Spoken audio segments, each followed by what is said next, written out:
अगला क्वेश्चन क्या है कि एक खंभा जमीन पे ऊर्ध्वाधर रूप से 60 डिग्री पर झुका हुआ है और जमीन पर खंभे के आधार से मीटर, यहाँ पे क्या है मीटर, अच्छा यहाँ पे एक्स मीटर है, ये एक्स मीटर यहाँ पे दिया हुआ है X meter away from the base of the pole on the ground. तो यहाँ पे एक खंभा है, यहाँ पे एक खंभा था जो कि सतह से 60 डिग्री पे झुका हुआ है, यानी कि 60 डिग्री पे झुक गया हुआ है।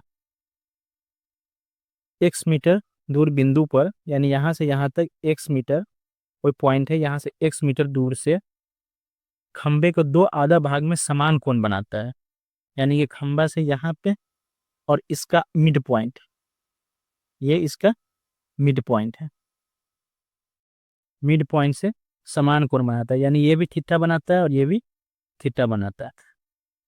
तो किसी भी ट्रेंगल में जो आपके मिड पॉइंट पे एंगल बाई सेक्टर भी हो, ये तो अगर दो थीटा बनाते हैं एंगल बाई सेक्टर भी, और मिड पॉइंट पे एंगल बाई सेक्टर हो, तो वो कौन सा त्रिभुज होता है?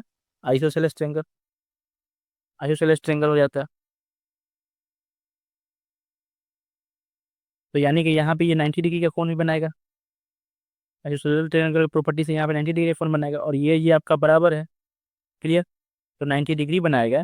तो ये अगर 60 है, ये पूरा 90 डिग्री जब सतह से बनाता है, तो ये 60 है, तो ये तो कितना हो जाएगा 30 हो जाएगा। अब 30 डिग्री का प्रॉपर्टी यहाँ से देख लीजिए, इस तरह का अगर एक त्रिभुज बन रहा है जो यहाँ पे 90 डिग्री बन रहा है और यहाँ पे थीटा है और यहाँ पे 30 है, तो ये कितना आ जाएगा 60 डिग्री। तो साइड का रेशियो क्या आ जाएगा, 30 के सामने 1 और 60 डिग्री के सामने √3, और ये हो जाएगा 2। तो 2 का वैल्यू क्या दिया हुआ है, एक्स मीटर, 2 का वैल्यू दिया हुआ है एक्स मीटर। तो आपसे पूछा क्या है, पूरे पूरे खंबा का लंबाई। तो अगर ये इतना, ये वाला लाइन अगर √3 है, तो ये भी तो √3 होगा, तो यानी कि पूरा डिस्टेंस कितना हो जाएगा यहाँ से यहाँ तक, यहाँ से यहाँ तक पूरा कितना हो जाएगा 2√3, टू टू रूट थ्री।